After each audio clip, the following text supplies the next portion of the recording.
There we go. Welcome. It's 7 right on the dot. So this is the time we'll start. So if you're watching this live, great. If you're watching it on your own time, totally cool. How I like to make these sessions work is most importantly, it is a program for you to follow along at home. So I will typically talk about in these, I try to make them about 20-ish minutes. Now, 20-ish minutes usually means 25 to 30 minutes. I will never go over 30 minutes, but I try to make them between 20 and 25 minutes. So one, hopefully you can tune in. It's not boring. I hopefully give you some tips and some pointers on how you can actually use this in real life. For many of you that have maybe seen me talk before, that's what I'm interested in doing, is actually looking at how you can apply this in your everyday life, not just like the theory of it. What I want to make sure that you're aware of is that anytime during this series or the following series that I'm running, if you ever have a question, please feel free to direct message me. And you can direct message me, and I'll talk about this at the end, at Mindful Masse, Masse. That's my Instagram. Or you can message me via my website, which is mindfulmike.ca. All right. I set for every group that I'm running, I spend an hour, I set aside an hour at least every week to answer questions. Right. So if Lisa or Diane, or I'm just going through the list here, Anne or Linda, hi Linda, or whoever's all here, hi, whoever's all here. If any of you ever have a question, please feel free to message me. I have built that time in, so do not think that you're bothering me. Okay, welcome, Rich. Whoever, if you ever have a question about what I'm talking about and you don't want to ask it in front of these people or because it's being recorded, I totally appreciate that. And I would actually prefer that if you message me, you say, hey, Mike, I'm doing this practice. I'm having this problem. Any suggestions? Or you know what, Mike, I'm doing this meditation. I'm finding it challenging. Any suggestions? I built that into this program so you can ask those questions. All right. Because the most important thing is that if you are experiencing obstacles, and you will, and I haven't covered it in these weekly webinars, it's very important that you look at it and go, hey, I have this issue going on, or I'm finding it really hard to do it in the morning, or when's the best time to meditate? Please feel free to message me. I'm very good at getting back to people within a business day. And what I typically do is I take the most common questions that I'm getting from the group and I'll address them next week. So at any time, let's say, Tammy, hi Tammy, has a question and they're like, hey, I'm wondering about this. If it's personal, I'm not going to go, well, Tammy asked a really personal question. I'm going to say it to everybody, right? I obviously have the wherewithal to think, okay, I'm not going to say anything publicly if people asking me privately, but if typically I'll get a bunch of questions that are very common themed, and I'll address that as a group, because I like to make this specific to the group that I'm working with or talking to. Okay. So how this works is I'll typically speak for about 20-ish minutes or so. We'll go over the meditations and basically the homework. Everything is available for you for free on my website. Karen has the link. We'll make sure it's available tonight. I already posted it. So if you go to mindfulmike.ca, again, you'll get an email saying this, but if you go to mindfulmike.ca, you go to services, there's a program called Cultivating Calm. That is what we're doing. All right. You follow along at home. It's fairly simple. You can use it on any device, your tablet, your phone, your computer, your laptop, whatever you're doing. You just press play. This is week 1. So week 1 has 2 parts to it. Well, it's actually a bonus part, but we're not going to talk about that. Week 1 is all about you first just recognizing what's present. Start there. I don't have to tell you this, but we're going through a pretty crazy time, right? It feels like this. And I created this program selfishly for me, right? Like everything that I teach, and for those who see me speak before, I use everything first on myself and test pilot it. And then I see what works and what doesn't work. And then I usually create a program or a protocol for people, right? That's when I work with people individually. I kind of hear what's going on with them. And then you give them tips or tools that I have used or that I currently use. So when COVID hit, I had to cancel 70 workshops for April, May, and June. And my mind was like, oh, maybe we should go back to social work, or maybe we should do this. And I found that my mind was going into the future. So I started to create some short practices that would help me work with the fear of the unknown or the frustration of what's going on. Okay. And that's what this is all about. Right. And I use this all of the time. I was just saying, Karen and I were chatting before, and I probably was like the most anxious I have been in the last 7 years, about 4 or 5 weeks ago, because we had this like massive reno happening in our house. And then the second lockdown happened and we had like exposed like pipes in the sewage. So they kept being able to work. And we live in a bungalow, and my wife works frontline healthcare. So she works 10 to 12-hour days. And I was at home running my full business with my 2 kids 8 feet away because we live in this bungalow, and with contractors in the basement and electricians and plumbers. And I was like trying to talk, and it was like, and I was like, how am I teaching meditation? It's supposed to be quiet, and there's a freaking jackhammer going on, right? So, I woke up the one day and I felt like really anxious. And in all honesty, that's a fairly foreign experience for me recently, is this like heavy anxiety. Now I get anxious a little, like talking to you all today. I probably like a 3 out of 10 anxious, more excited anxious. But I felt like a 7 to like 9 anxiety, about 4 or 5 weeks ago. So I went through my list and I said, okay, what's present here? And I was like, anxiety. And then I thought, all right, where is it present? And that was really clear. It was like here. And I mean heavy. Okay. And then I thought, all right, what's the purpose behind this? Right? What's the purpose of this anxiety? And it was like, well, you're spending a lot of money in a pandemic on this renovation. Your kids are home 24/7. You've been home with them every day since December 10th. Fact. And you're still trying to run this business. So if I was talking to a client, I would say to that client, yeah, no bleep, you're anxious. There's a lot going on in your house. And I promise you, this is only because I practice this practice of meditation. Old me would have been like, man, what are you complaining about? Like, there's people that don't have a job, and there's people that are more stressed than you. And I would be comparing myself to other people, which is what I used to do, and used to live in that nightmare in my head, right? And the reason I get so fired up, and if this is the first time you see me talk, you're like, wow, this guy shot out of a cannon. And the answer is, I do get shot out of a freaking cannon, because this totally changed my life. And if you're like, yeah, whatever, man, cool, then don't watch anymore. But the reality is this: I believe in this because it totally changed how I see and handle my stress. Fact. Right? For those that don't know my backstory, I used to work in social work. I work at Children's Aid. I worked in addictions for 7 or 8 years. I had a job that was constantly like out, out, out, out, out.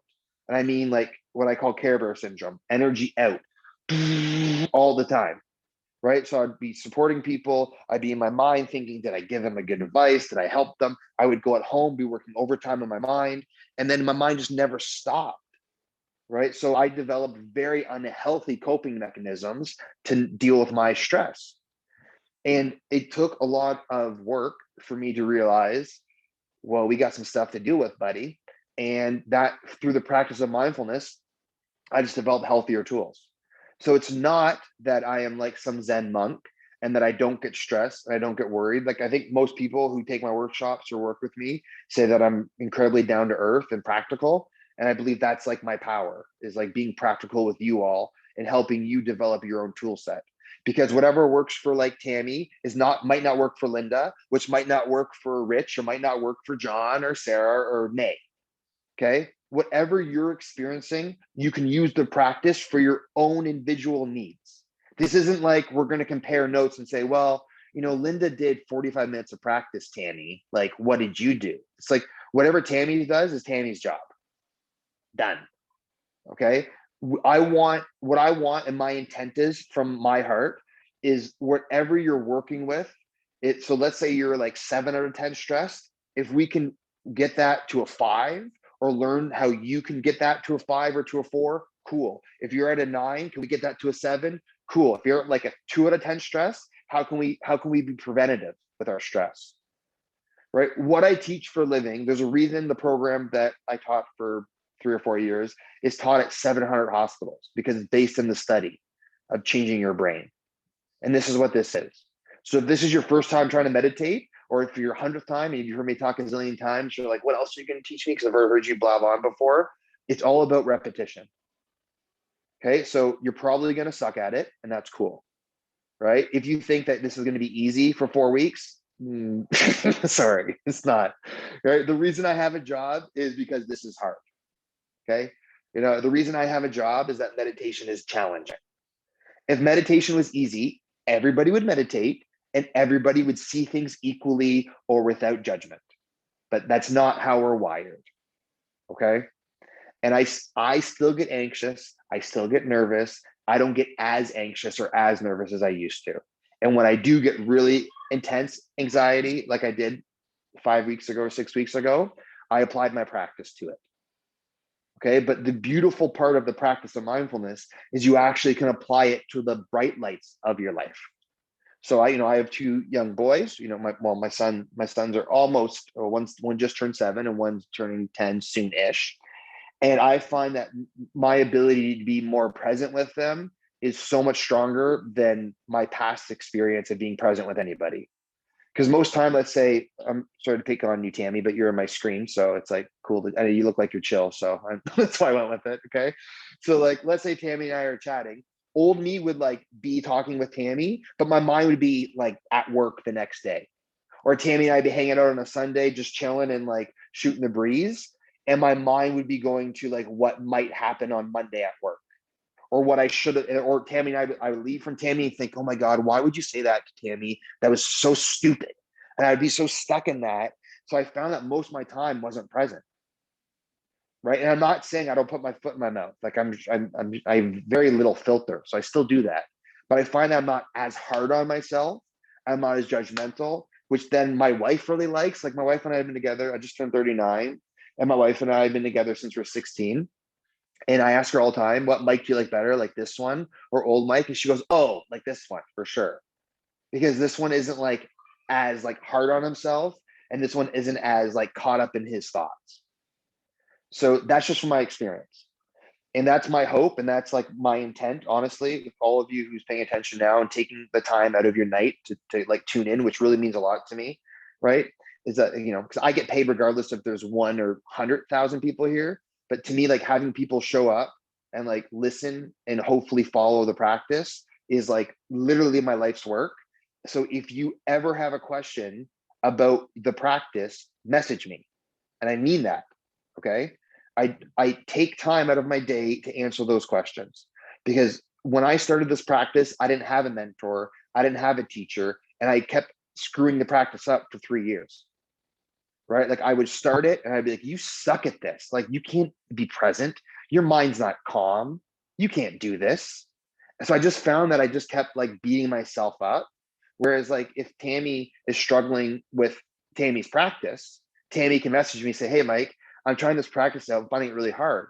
I've heard that 700 times this month probably. And I'll say, hey, try this out. Hey, be kind to yourself. And I find that just that little interaction, it allows you to feel like you have someone in your corner. Okay. So that's my intent with you all. So we're going to look at the two practices. What's the best way that we can send you? Okay. So you can message me via Instagram's probably the best, which is mindful Masse, Masse. That's the best way to DM me for sure. Also on my Instagram, I try to post at least one video a week of a minute video of how to use mindfulness every day. I do like a minute Monday thing. Also my website, mindfulmike.ca, where everything's going to be. You just hit contact Mike, goes to my email. Okay. So that's the best way to get hold of me. And again, as I'm talking, if people have questions, you can unmute yourself, or you can say it in the chat box. If I see it, cool. If I miss it because my eyes are closed or I'm leading a meditation, just make sure you kind of unmute yourself. All right. I try to make myself as accessible as possible.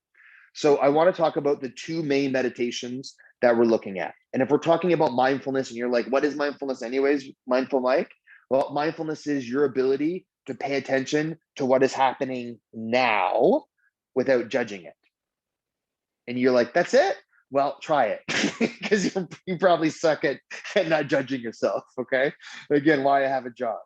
So what is it again? Our ability to notice what is present in the current situation, current moment, without manipulating it or changing it. So if Tammy is mad, I'm like, cool, man, be mad. But I don't like being mad. It's like, all right, well, can we hold our anger or our frustration in a healthier way? Because no one has ever come to my office and said, Mike, I am like so gosh darn happy, and I don't know why. Like I wake up in the morning and I'm happy, and I can't go to sleep because I'm so happy. But if you replace happy with anger or frustration or anxious, people always say that in my digital office now. because we typically look at our negative emotions as negative and our positive emotions as positive, and we want the positive ones to stay and we want the other ones to wait out in the cold. And what my intent is by the end of these 4 weeks, and especially if you tune in for 8 weeks or even 12, the intent definitely would be for you to manage all your emotions and to look at them without harsh judgment. So the first practice and protocol is really an informal practice. And you're like, what's an informal practice? Good question, everybody. A formal practice is you putting your earbuds in, your headphones on, or just pressing play on your phone and listening to my guidance. Okay, that's a formal practice. You're listening, you're following along. An informal practice is you using the actual meditation practice throughout life. So if I'm at the grocery store and somebody doesn't have a mask on and I'm noticing that anger is happening in here, I'm like judging them and doing all these things that I do naturally in my mind.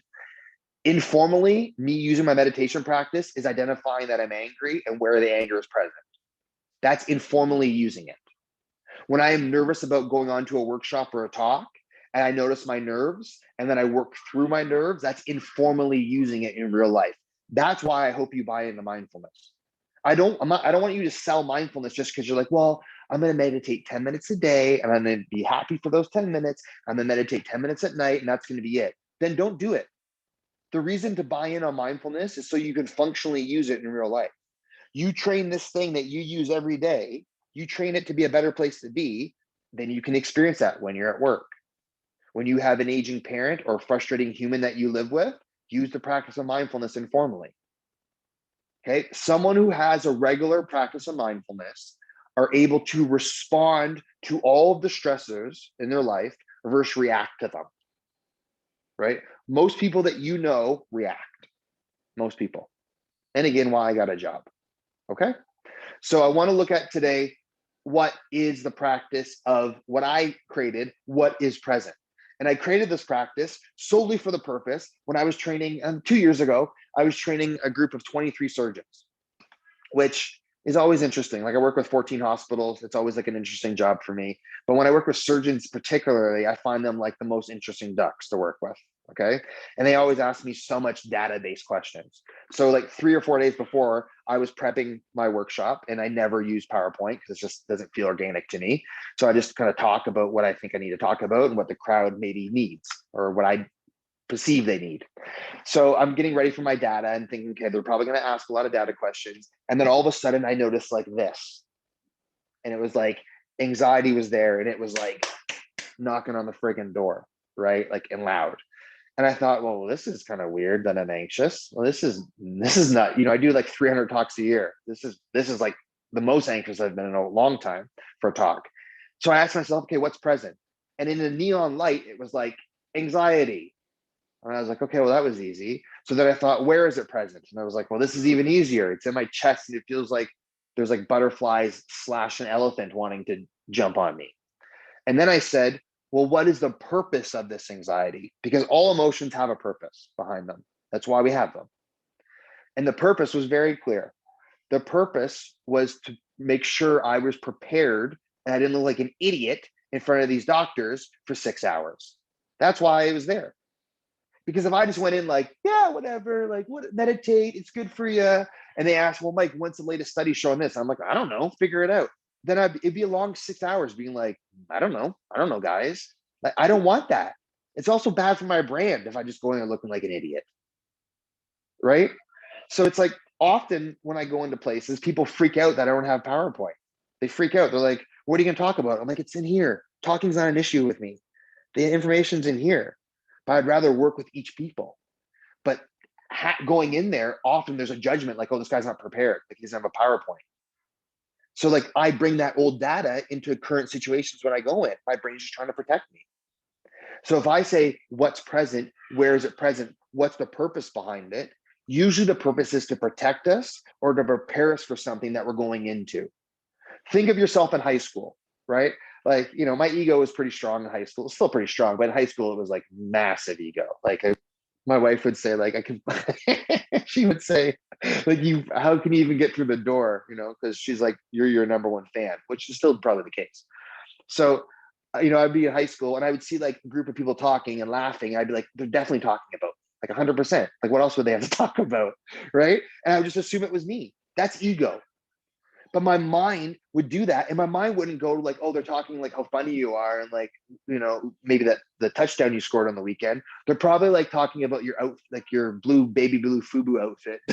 Maybe they're making fun of it, right? Or they're making fun about what you said in class. Our mind errors on negativity 83% of the time, to be honest, right? So what I've found to be really helpful is just practicing in repetition what's present, where is it present, what's its purpose. So when I feel anxious or nervous or excited or happy in real time, I'll ask myself that question.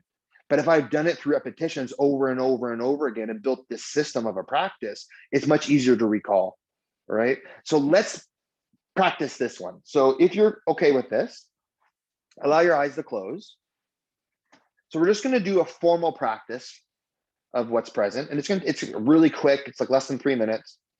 But all I want you to do is I want you to think of the last time that you were mad, worried, upset, angry, frustrated.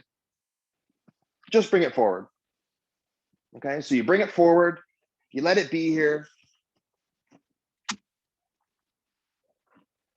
Okay, so as you bring it forward, all I want you to do is I want you to ask yourself what is present. So when you go into that moment, all I want you to do is ask yourself, what is present? So for me, I'm thinking of a time that I was frustrated. That's just what came up to the surface.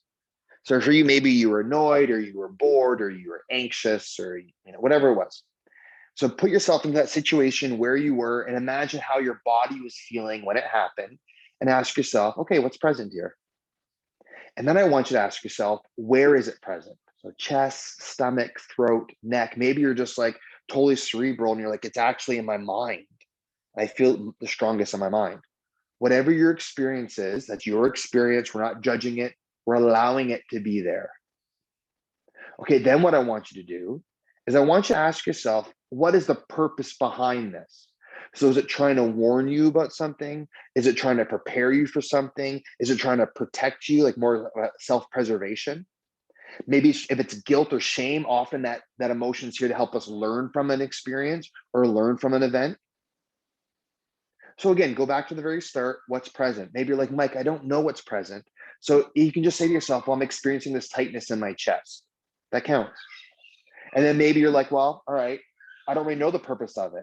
Well, maybe you can just say it's here to warn me, right? Or it's here to protect me.